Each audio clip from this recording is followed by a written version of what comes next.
above all powers, above all kings, above all nature and all created things, above all wisdom and all the ways of man. You were here before. Saluer son voisin, sa voisine. Alléluia. Que Dieu soit béni. Je vous salue tous au nom de Jésus. Alléluia. Amen. J'espère que vous n'avez pas froid. Mais c'est bien quand on est en costume, ça permet au moins de ne pas trop transpirer. Du moins pour le premier culte. Alléluia. Vous êtes très calme. Vous allez bien. La semaine s'est bien passée. Amen. Il y a de quoi rendre grâce à Dieu. Alléluia. Ce matin, nous allons parler sur justement comprendre la grâce. Alléluia. Et c'est un thème qui est, je dirais, central dans la Bible. Puisqu'on aime bien dire tout est grâce. Alléluia. Tout est grâce. C'est pas dans ces deux cultes que nous pourrons parler de la grâce. Il y a tellement, c'est tellement riche. Et ce que je voudrais déjà dire d'entrée, c'est que la grâce, le titre, le thème, c'est comprendre la grâce. Mais on ne peut pas comprendre la grâce. Alléluia. On n'arrivera pas à comprendre la grâce, mais on la vit. Amen. On vit la grâce. Et celui qui vit la grâce est un gracier, où il est dans un état de grâce. Alléluia. Alléluia. La grâce.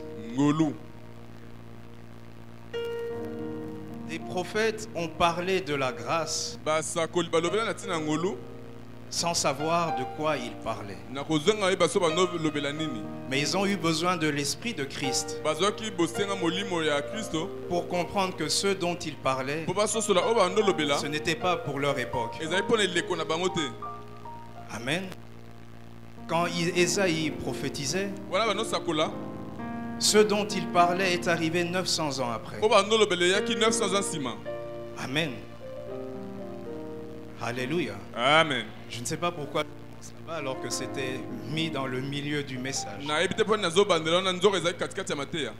Mais ils ne comprenaient pas. Dans Israël, on attendait un roi,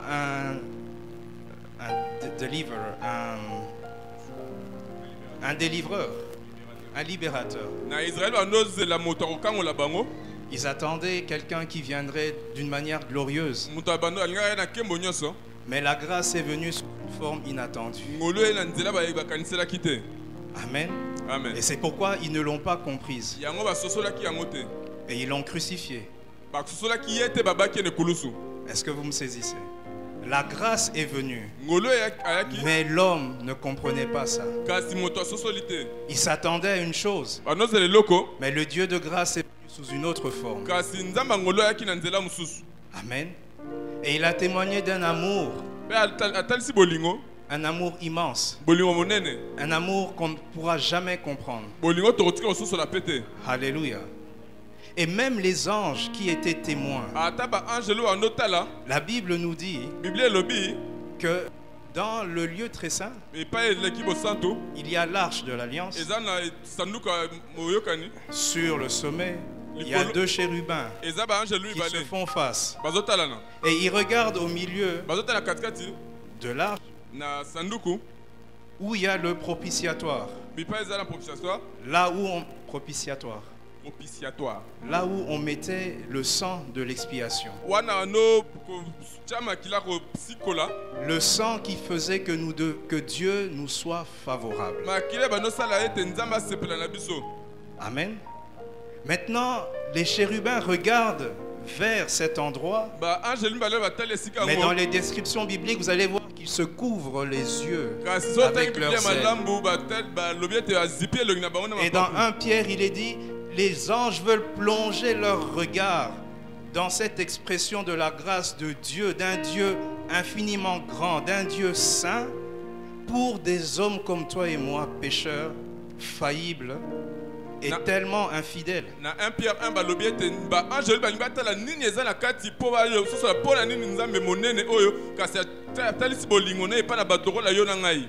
Amen. Même les anges se disent, mais Seigneur, comment tu es mort pour Christian? Pour Cantos. Regarde comment il est faible. Regarde comment il est en train de, pas de renier, mais de... Allez. Il est en train de te faire honte. Toi, tu es patient. Regarde comment il montre son impatience. Est-ce qu'on est ensemble? Les anges, eux, les anges qui sont restés fidèles, ils sont saints. Mais nous, on est sanctifiés. Les anges ne peuvent pas comprendre l'état de grâce. C'est pourquoi leur adoration, bien que très bonne et agréée de Dieu, c'est pourquoi leur adoration, bien que très bonne et agréée de Dieu, est moins agréable aux oreilles de notre Seigneur ou à son cœur de celui qui a reçu la grâce et qui témoigne maintenant de sa reconnaissance. Est-ce qu'on me suit? L'archange Michel ne pourra pas dire Seigneur, merci pour la grâce. Il ne le dira pas. Mais moi je le dirai parce que je sais que je ne mérite pas ça. Parce que je sais que ma place c'était à la croix. Amen. Et quand tu témoignes maintenant, tu rends grâce à Dieu. Alors c'est à ce moment-là que Dieu est touché. Parce qu'il se rend compte que tu es reconnaissant, que tu es humble, que tu reconnais. Tu reconnais ton état. Parce que celui qui accorde la grâce est celui qui est dans une position de supériorité. Amen. Amen. Et celui qui reçoit la grâce est dans une position d'infériorité. Alléluia. C'est pourquoi celui qui donne la grâce ou accorde la grâce, il démontre quelque chose de sa nature. Il démontre son amour, sa miséricorde, sa patience. Quand on parle de Dieu, non, quand on parle de Dieu, quand on parle de Dieu, quand on parle de Dieu, non, c'est pas ça que je veux dire. Celui qui, quand Dieu démontre sa grâce, tout ce que je viens de dire, c'est quand on parle de Dieu. Ah, ok. D'accord. Parce qu'un homme peut aussi témoigner de sa grâce envers un autre homme. Il y a des gens qui ont pris le pouvoir et on dit, voilà, il y a l'amnistie. On fait grâce aux prisonniers. Amen. On dispense leur peine. On annule ça. On dit, ah, il est rempli de grâce. Il a fait grâce. Il a permis que les prisonniers sortent de prison. Et c'est de la même manière, nous aussi, on était dans la prison du péché. Et Dieu, en nous accordant la grâce du salut, nous en sommes sortis. Alléluia. Alléluia. Alors ceci pour dire que dans cette courte prédication, on va aborder 3 points ou 3 questions pour dire qu'est-ce que la grâce. Amen. Qu'est-ce que la grâce? Qui peut accorder la grâce? Et comment la recevoir? On va prendre juste ces 3 points. Parce que si on se pose des questions sur la grâce, il y en aura beaucoup. Et souvent, l'une des questions qu'on s'est déjà posées, tout le monde, pourquoi lui et pas moi? Qui n'a jamais posé cette question? Qui s'est jamais posé cette question? Mais pourquoi lui? Qu'est-ce qu'il a fait pour mériter ça? Justement, il n'a rien fait. On lui a fait grâce. Amen. Pourquoi Messi a 5 ballons d'or et Ronaldo en a 3?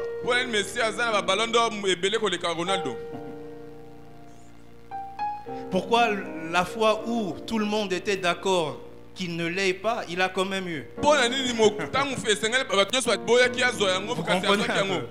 C'est ça la grâce. C'est une faveur imméritée. Là, ce sont des hommes qui ont fait grâce à Messie. Amen. Je pourrais même pousser loin. Satan a péché. L'homme a péché. Mais Satan, Dieu ne lui a pas pardonné. Amen. Mais nous, Dieu nous a pardonné. Pour nous, nous avons bénéficié de la rédemption. Les anges déchus, c'est fini. Fini. Amen. Alors si on veut aller dans la définition, la grâce c'est la faveur que l'on fait sans être obligé de le faire.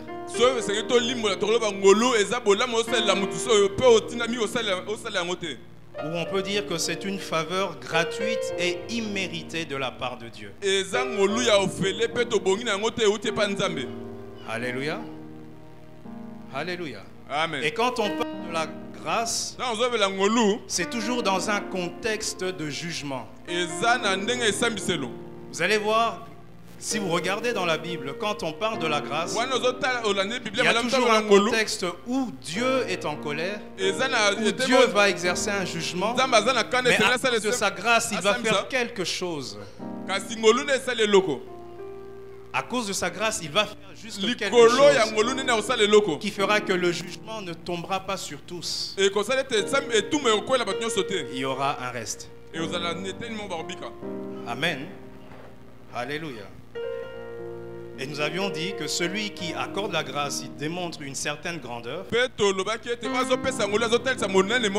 Et celui qui reçoit la grâce doit témoigner de la reconnaissance. C'est pourquoi l'ingratitude vis-à-vis de Dieu est quelque chose qui froisse le cœur de notre Dieu. Il a guéri 10 lépreux et il n'y en a que 2 qui reviennent vers lui. Il dit, comment les 8 autres n'ont-ils pas été guéris? Ils l'ont été. Mais il n'y a que 2 qui sont revenus pour dire merci. Et qu'est-ce qui s'est passé? Ils ont eu quelque chose de plus. Jésus a dit, voilà, votre foi vous a sauvés. Les autres ont été seulement guéris physiquement. Mais les 2 autres ont eu un plus. Et c'est aussi ça la grâce. C'est un plus que Dieu donne. Si je prends encore un exemple de football, j'aime beaucoup ça. Dans chaque grande compétition,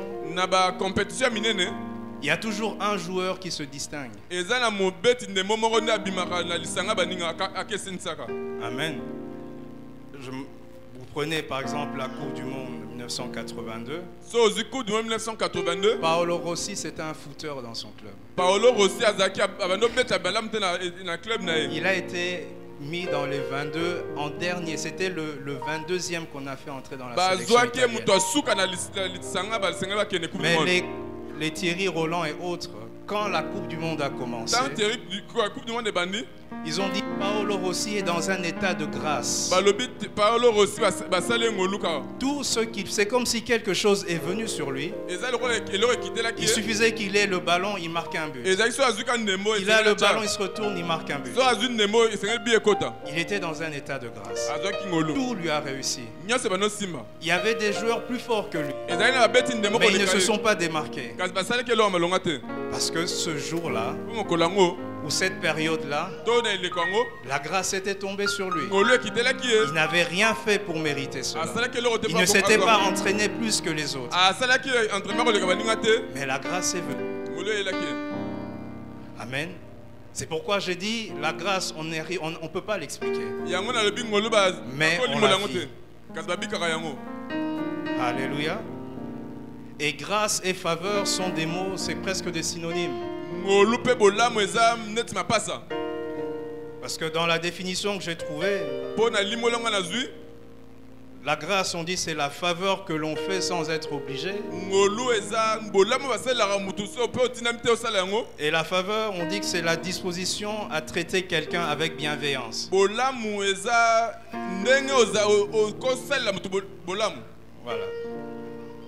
Grâce, faveur. Je te fais faveur, j'accepte favorablement ta requête. Ou bien, je dis, je te fais grâce.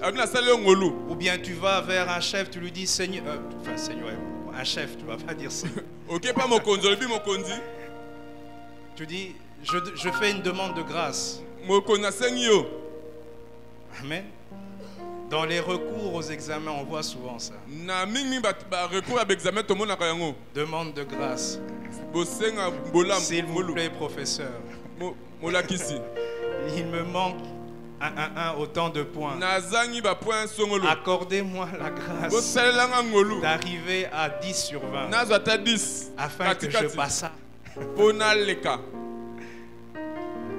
Il y en a qui se retrouvent un peu. Surtout en cette période. Mais au nom de Jésus, tu as déjà la grâce. Tu réussis. Amen. Vous comprenez maintenant comment la grâce fonctionne. Je vous assure, si on est ingrat avec Dieu, Dieu peut regretter des fois. Quand il voit le bien qu'il nous fait et la reconnaissance qu'on lui donne. Vous savez, je suis en train de m'éloigner de plus en plus de ce que j'ai écrit. Allons comme ça. Celui qui est ingrat vis-à-vis de Dieu, déjà vis-à-vis des hommes, on peut dire, avec tout ce que j'ai fait pour lui, comment il a pu faire ça? N'est-ce pas? Si quelqu'un... Naomi me donne $100. Je ne dis pas merci. Je m'en vais. Et puis je dis de toute façon ces $100. D'ailleurs, elle aurait pu m'en donner plus. Elle va être blessée. Elle va dire, mais comment? Il n'a même pas pu dire merci pour même le peu. Si $100 était peu, même pour ce peu-là, comment il n'a pas pu dire merci? Amen. Maintenant, quand Dieu nous sauve d'un accident, il nous donne une promotion. Il nous donne des enfants. Il nous donne quoi? De l'argent. Tout ce que vous voulez. Vous savez, si on n'a pas de prière, on ne sait pas quoi dire. Mais si tous les jours on dit merci, alors nous sommes en train de bien prier. Parce qu'il y a de quoi dire merci. Si je dois compter le nombre de fois où j'aurais dû mourir à cause des attaques, je serais mort il y a déjà peut-être 15 ans, 20 ans. Je ne serais pas ici. Pas plus tard qu'il y a 3 semaines, j'aurais peut-être dû être sur un lit d'hôpital. 3 semaines, même je me tiens debout. Mais je n'arrivais pas à me tenir debout. Alléluia. C'est ça, la reconnaissance. Il y a tellement, dans la Bible on dit, il y a même un cantique, compte les bienfaits de l'Éternel. Mais si tu commences à les compter, tu ne t'arrêteras pas. Amen. Si je regarde tous les enfants que Dieu m'a donnés,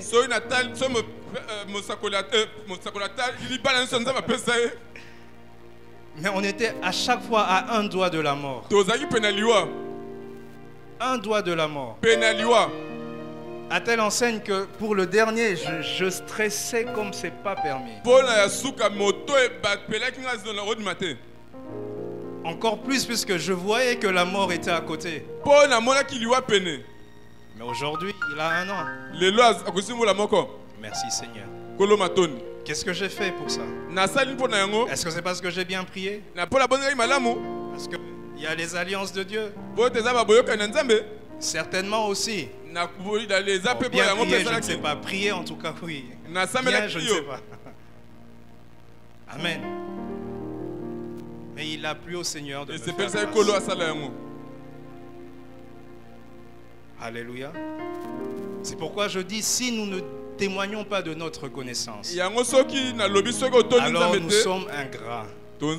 Et les anges peuvent dire, mais Seigneur, mais comment tu fais ça pour ces hommes? Ils ne te le rendent même pas. Déjà dans Genèse 6, Dieu se repentait d'avoir créé l'homme. Et il dit, la vie de l'homme, il a raccourci. Adam a vécu presque 1000 ans. Dieu dit, voilà, l'homme vivra 120 ans. Parce que son cœur est mauvais. Son cœur est enclin à avoir des mauvaises pensées. C'est Dieu lui-même qui dit ça. Et il prend la décision de tuer cette race d'hommes. Amen. Et avec Moïse, il va jusqu'à raccourcir jusqu'à 70 ans. Et pour les plus vigoureux, à 80. Amen. C'est mauvais. Et tout le bien que nous pouvons faire, c'est parce que Dieu nous accorde la grâce de le faire. Et c'est l'Esprit qui nous pousse à le faire. Parce que même Jérémie lui-même dit, le cœur de l'homme est tortueux. Vous vous rendez compte? Le cœur de l'homme est tortueux. Donc ce n'est pas droit comme ça. C'est comme ça. Mais l'Éternel, il sonde les cœurs et les reins pour donner à chacun, entre guillemets, selon ce qu'il mérite. Si Dieu ne suit que notre cœur, nous n'aurons rien. Rien. Parce que notre cœur est mauvais dès la naissance. Quand le bébé est encore bébé, on le porte. Oh, qu'il est mignon. Oh, il est beau. 1 an, 2 ans, tu laisses un bonbon là. Tu reviens, il n'y a plus de bonbon. Tu dis, hey, Zoé, c'est qui a pris le bonbon? Non, c'est pas moi, mais tu regardes sa main derrière, il y a un bonbon. Qui lui a appris ça? Non, c'est pas moi, c'est lui. Alors, ça a commencé avec Adam. Mais c'est quand le péché était entré. Amen. Alléluia.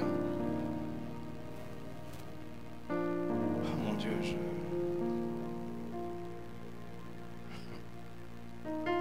Le Seigneur voudrait nous amener. Nous sommes arrivés à la moitié de 2016. Nous avons fait 6 mois. Amen. Au travers de cette sainte scène, le Seigneur veut qu'on fasse une évaluation pour que dans cette deuxième partie de l'année, ça ne soit pas comme la première. Amen. On fait l'évaluation et qu'on vient humblement devant le Seigneur, il y a des choses qui suivent après. Mais le premier pas, c'est de faire cette évaluation. De dire, mais où est-ce que j'en suis? Où est-ce que j'en suis? Qu'est-ce que j'ai fait de ces 6 mois? Qu'est-ce que j'ai fait de mes vœux? Qu'est-ce que j'ai fait de mes promesses? De mon engagement? Qu'est-ce que j'ai fait? Et j'en suis où maintenant? J'en suis où dans ma relation avec Dieu? Qu'est-ce que j'ai fait des grâces qu'il m'a accordées? Amen. Puisque Le verset sur lequel je me suis basé, c'est Romains 3, 23-24. Romains chapitre 3, verset 23-24. Tous ont péché. Pas certains, tous ont péché et ils sont privés de la gloire de Dieu. Et c'est gratuitement qu'ils sont justifiés par sa grâce. Je reprends, car tous ont péché et sont privés de la gloire de Dieu. Mais c'est gratuitement. Gratuitement. Alors quand on pense que la grâce, tout est grâce, c'est gratuit, mais il y a quand même eu un prix à payer. Pour celui qui a accordé la grâce, il a dû payer de sa propre vie. Amen. Mais toi, pour que tu reçoives cette grâce, Dieu t'a fait la grâce d'entendre la parole et la grâce de pouvoir l'accepter. Parce qu'il y en a qui ont un cœur dur et malgré qu'il y a la parole qui est prêchée, ils ne l'entendent pas. Alléluia. Est-ce qu'on est ensemble?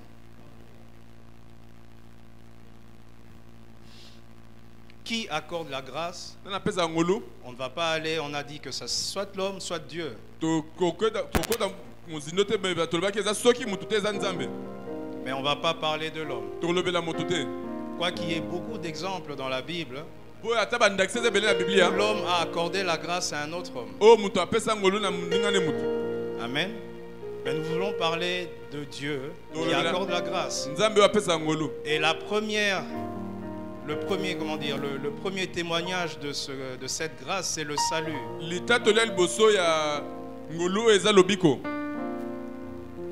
La grâce, la première chose que Dieu, dans sa grâce, a faite pour nous, c'est de nous sauver. Parce que nous étions perdus. Amen. Amen. Qui accorde la grâce? On dit que c'est Dieu. Et c'est Dieu dans sa pluralité. Amen. La Trinité. Le Père accorde sa grâce parce qu'il est rempli de bienfaits, de fidélité, d'amour. Le Fils est celui par qui la grâce est venue. Amen. Et l'Esprit, dans Zacharie 10, la Bible dit que Israël, si je paraphrase beaucoup, que Dieu enverra un souffle de grâce à la maison de David afin qu'ils reconnaissent celui qu'ils ont transpercé ou percé. Alléluia. Donc le Père, le Fils et Esprit accordent la grâce. Alléluia. Alléluia. C'est Dieu qui accorde la grâce. Et la grâce vient ou est venue par le Fils. On dit que quand il a marché sur terre, il était rempli de grâce. Il y avait la gloire sur lui et Jean l'a vu comme étant la gloire venant du Fils unique qui est sorti du sein du Père. Amen. Alléluia. Amen. Je disais que la grâce est incompréhensible, mais on la vit. Un homme comme Moïse, Dieu lui a fait tellement de grâce. Tellement de grâce. Amen. Dans Exode 20, on connaît un peu l'histoire. Ils sont sortis d'Égypte et ainsi de suite. Ils arrivent au mont Sinaï. Dieu lui dit, Moïse, tu vas monter. Aaron t'attendra un peu plus bas. Les anciens t'attendront encore plus bas. Pourquoi ils ne sont pas tous montés? Parce que Dieu avait choisi Moïse. Amen. À un moment donné, Moïse arrive seul dans l'épaisse nuée. Amen. Il reste là pendant 7 jours. Après, Dieu lui dit, monte encore plus haut. Et c'est quand il arrive beaucoup plus haut dans la présence de Dieu, il reçoit pour la première fois la loi. Et quand Dieu est en train de parler, il y a des tonnerres, il y a des tremblements, il y a du feu. Dieu est en train de montrer sa première nature, sa sainteté. Il est redoutable dans sa sainteté. Amen. Amen. Israël entend la voix de Dieu, Israël a peur. Mais Moïse est le seul à comprendre ce que Dieu est en train de dire. Il est en train de bénéficier de la grâce. Amen. Quitte un peu plus loin, il y a l'épisode du veau d'or. Israël a oublié tout ce que Dieu a fait. À la première occasion de pécher, ils pêchent très bien. Ils oublient que Dieu a ouvert la mer rouge. Ils oublient les 10 plaies d'Égypte. Ils vont se prosterner devant un veau d'or, devant le nez, si je peux dire, et la barbe du Dieu très saint. Le Dieu qui les a sortis de l'esclavage est en train de voir le peuple, son peuple, en train d'adorer un autre Dieu. Alléluia. Quand Moïse voit ça, il brise les lois. Il est obligé de retourner dans la présence de Dieu. Et là, on arrive dans Exode 33 et 34. Et si vous regardez quand Moïse parle à Dieu, il est chaque fois en train de dire: si j'ai trouvé grâce à tes yeux, fais ceci. Si j'ai trouvé grâce à tes yeux, sois avec nous. Parce que comment les autres peuples sauront que nous avons trouvé grâce à tes yeux? Parce que tu nous auras traités différemment. Alléluia. Parce que tu nous auras traités différemment. À cause de la grâce, Dieu peut te traiter différemment. Tu es au milieu d'une foule et il n'y a que toi que le doigt de Dieu pointe. Il y a 10 dossiers, mais il n'y a que le tien qu'on prend. Parce que Dieu te traite différemment à cause de sa grâce. L'onction vient sur tous, mais chez toi, elle vient différemment à cause de la grâce. Et c'est ce que Moïse était en train de demander à Dieu. Parce qu'ils se rendaient compte que sans sa grâce, on n'y arrivera pas. Ils n'y arriveront pas. Et Dieu lui a répondu: oui, tu as trouvé grâce à mes yeux, je te connais par ton nom. Moïse bénéficiait d'un traitement très particulier de la part de Dieu. Un traitement différent de la part de Dieu. Quand il est dans Exode 33, il demande à voir la face de Dieu. Mais Dieu lui dit: je te montrerai le dos. Tu ne pourras pas voir ma face. Alléluia. Mais qu'est-ce qui se passe quand Dieu vient se présenter devant Moïse? Il parle de lui. Il cite: Éternel, éternel, riche en bonté, lent à la colère. Mais après il dit: il ne traite pas, il ne prend pas le pécheur pour innocent. Amen. Avant que Dieu ne démontre sa grâce, c'est-à-dire son amour, il montre qu'il est saint. C'est pourquoi nous ne pouvons pas prendre la grâce à la légère. Parce que n'eût été la grâce, on serait tous sous la loi et on périrait. Amen. Mais avant que Dieu ne démontre sa grâce, il montre qui il est. Il montre sa nature. Alléluia. Amen. Mais à un seul homme, parmi les millions qui étaient d'Israël, il lui permet de venir dans une très grande présence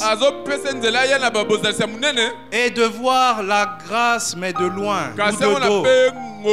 Parce que le temps pour la grâce n'était pas encore arrivé. Mais Dieu a fait grâce que Moïse voie quand même un peu. Alléluia. C'est pourquoi la Bible dit qu'il parlait face à face avec Dieu. Mais tous ceux qui ont eu à voir Dieu, ils disaient: malheur à moi, je vais mourir.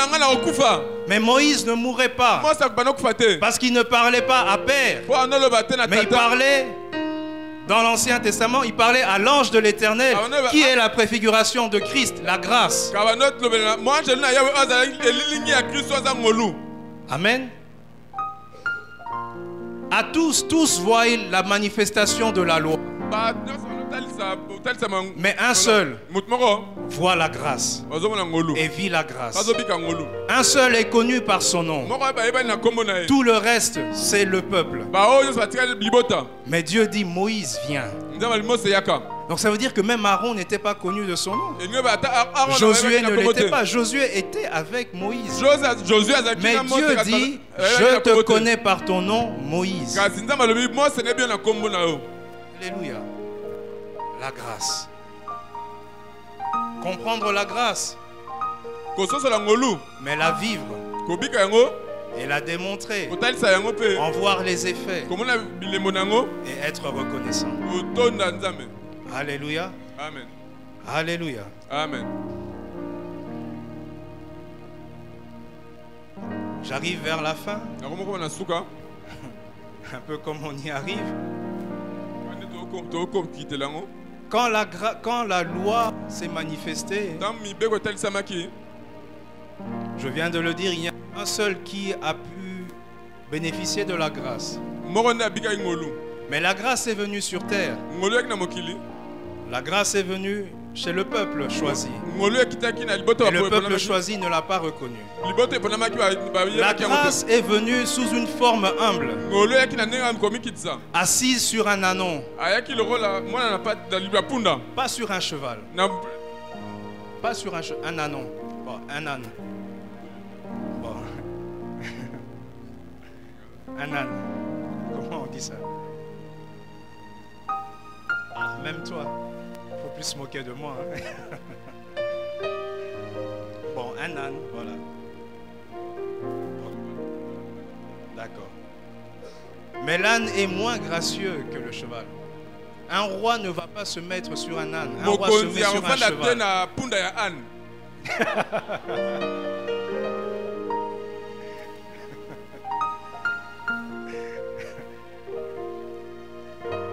Quand il entre à Jérusalem, on met les tapis. Et dans la foule, on crie Hosanna au fils de David.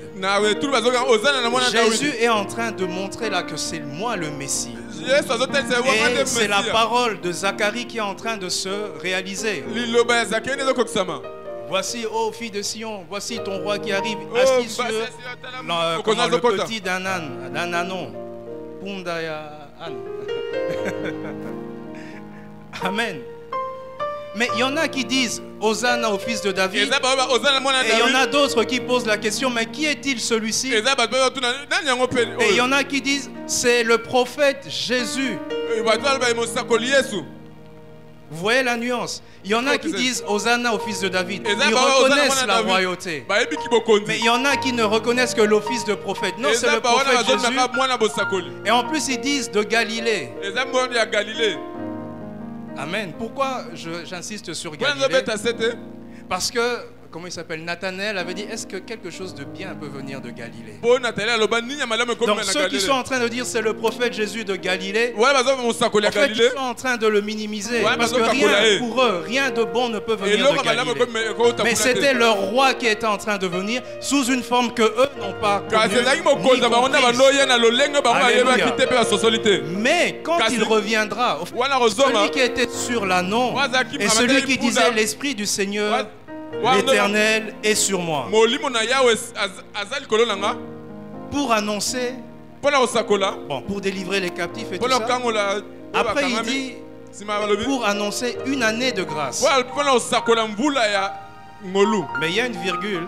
Après il dit, et un jour de jugement. Une année de grâce et un jour de jugement. L'amour de Dieu pour nous est tel qu'il prend le temps, il est patient. Il est patient. Il donne une année de grâce. Mais un jour de jugement, tu n'auras plus le temps de revenir. Un jour de jugement. Et quand il viendra pour ce jour-là, il ne sera pas sur un ânon, il sera sur le cheval blanc. Et sur sa cuisse sera marqué son nom, la parole de Dieu. Amen. À ce moment-là, il sera rempli d'une colère. D'une colère sainte. Pour juger son peuple. Mais maintenant, on est dans l'année de grâce. Mais elle est en train de se terminer. Alléluia.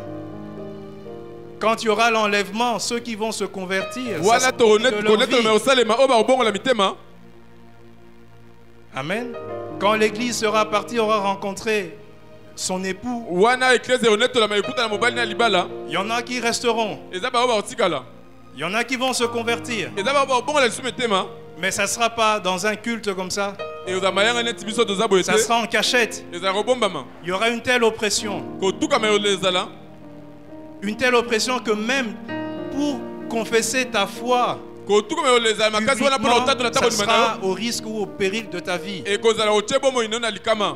On voit ça dans certains endroits en Chine, en Irak, enfin vers ces endroits. Ce n'est pas facile de dire je suis chrétien. Mais nous avons la grâce ici. Un dimanche, on est assis. On ne craint pas que la police vienne et qu'on va peut-être sortir par les claustras là-bas. On est tous bien habillés. Imaginez qu'on doive tous fuir maintenant en cravate. Veste, ça va être un peu drôle, hein? Ou en jupe pour certaines, ou en pagne. Imaginez qu'on doive couper certaines pages de la Bible. Je camoufle ça, j'envoie à Cantos, à Pasteur Cantos, je coupe encore d'autres. J'envoie, je ne sais pas moi, au frère Rigaud, pour qu'on ne voie pas que j'ai la Bible. Mais il y a des gens qui ont vécu leur vie chrétienne comme ça. Alors que nous avons la grâce d'être ici calme, d'entendre la parole. Amen. Comprendre la grâce, la vivre. Comment recevoir la grâce? C'est en recevant le Christ. Amen. Car c'est par lui que nous avons reçu le pardon des péchés. Parce que la première mention de la grâce, avant que ça ne soit comme on l'entend souvent, la grâce est là, recevez. C'est vrai, il y a ça aussi. Mais la grâce du salut est là. Qui va la recevoir ce matin? Peut-être que tous sont convertis ici. Mais il y a peut-être des rétrogrades. Il y a peut-être des gens qui doivent régler un peu. Alors Dieu fait grâce qu'en ce matin, avant de prendre la Sainte Seine, il y ait encore ce moment d'évaluation. Alléluia. C'est là que je vais m'arrêter. Et je voudrais, avant que nous ne passions au repas du Seigneur, que nous puissions faire une évaluation de notre marche, de tout ce que nous sommes en Dieu, avec Dieu et dans son œuvre. Où nous en sommes dans notre comportement, dans notre caractère, dans notre communion avec le Saint-Esprit. Où en sommes-nous?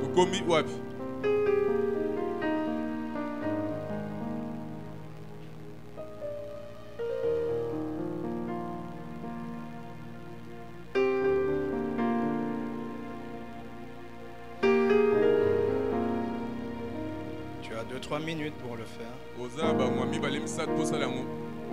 Et pendant ce temps, je voudrais te dire que la grâce, c'est la source de justification. On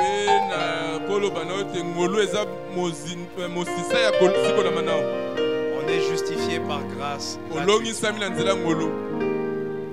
La grâce est la source du pardon des péchés.